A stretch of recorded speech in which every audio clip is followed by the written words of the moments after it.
This news is funded by viewers like you. Please support our work at democracynow.org/give. This is Democracy Now!, democracynow.org, the War and Peace Report.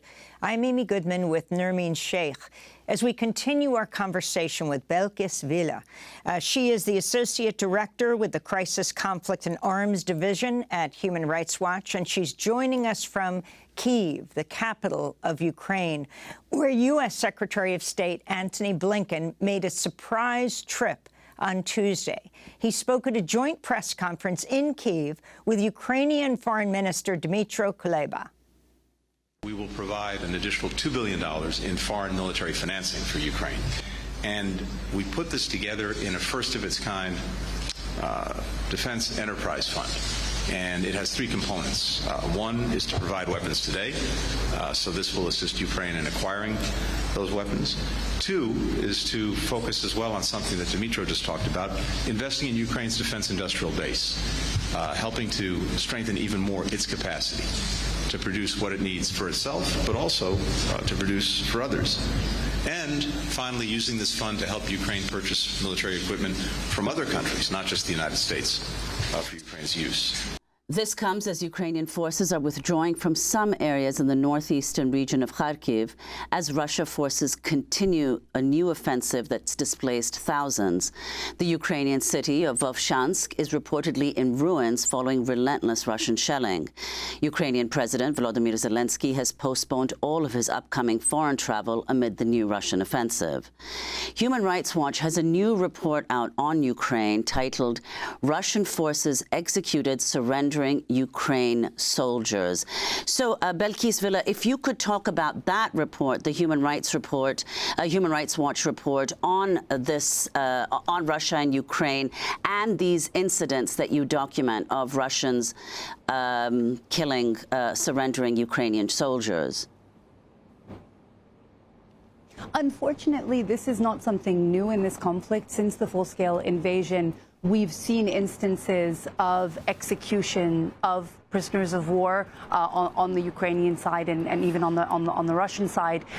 But what we've seen now in the last months, and the report that we published covers these new emerging videos. It's clips of drone footage.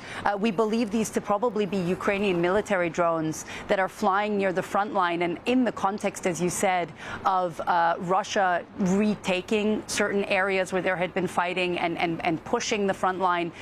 We have these 5 incidents that we've documented where you see in clear detail, in some cases in this drone footage, Ukrainian soldiers coming out of foxholes and dugouts.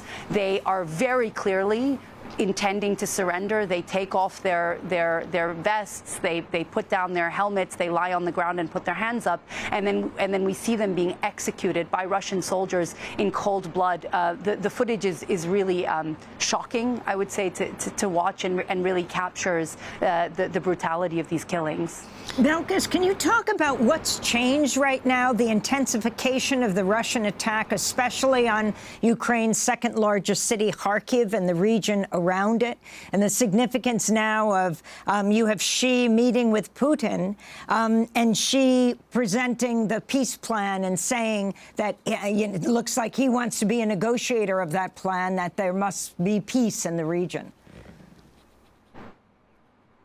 Absolutely. You know, we've come, unfortunately, to a moment in this full-scale invasion where Russia seems to have the upper hand, is pushing the front line, and the reality, of course, is who pays the price? Ukrainian civilians. Ukrainian civilians are coming under repeated attack, as you said, in some cities that recently have been decimated by consistent shelling. Kharkiv is a huge city full of a civilian population. Many of them already had to evacuate in 2022 as Russian forces were approaching the city. They returned home. They've done a lot to rebuild parts of the city that were damaged, and now again they come to this moment where they wonder whether they need to evacuate, including families with young children that really don't know if they're safe in their homes because of this Russian assault. And Belkis, for this, the Human Rights Watch report that we're talking about, Human Rights Watch wrote a letter to the Russian Defense Minister Sergei Shoigu towards the end of April, asking about the incidents that you document. If you could explain what the letter said and whether you've received a response. You've also pointed out that Human Rights Watch for decades has documented Russian war crimes from Chechnya to Syria and now in Ukraine. Has the Russian government responded in the past to requests from Human Rights Watch for responses to incidents that you have documented? In this letter, we asked about these very specific incidents. We shared with them links to access the drone footage that we reviewed. We asked them to share with us what information there was into why these killings occurred, why these Ukrainian soldiers were executed, and we wanted to know whether there's actually an order that's been put in place, a command telling Russian soldiers to execute Ukrainian soldiers rather than take them prisoners. Of course, a very serious war crime. We did not receive a response to that letter, and as you said, in the sadly decades of our documentation of war crimes committed by Russia, we do not receive substantive responses to our letters at all. And so it really blocks any ability on our side to directly engage with the Russian government and with the Russian army on the abuses that continue to be perpetrated. And what we don't see or we don't know of is any measures being taken by the Russian military to hold its own soldiers accountable when they commit war crimes. And, of course, now Shoigu is out as defense minister. What are you calling on Russia and the United States to do, particularly as both continue to use or provide banned munitions? And let's talk about Secretary of State Tony Blinken in Ukraine this week, where he announced a $2 billion in additional military funding to Ukraine, saying the U.S. is working to quickly get more ammunition and weapons to the front lines. Is this the answer, Belkis Wille? Well, here I really want to dive into one very specific issue, which is the issue of banned munitions being used in this war. The particular munition that I'm speaking about are cluster munitions. These are a type of munition that most countries around the world ban the use of absolutely because of the harm they pose to civilians. There's a convention that many states have signed on to, indeed. Unfortunately, the U.S., Ukraine, and Russia have not signed the treaty that bans the use of cluster munitions.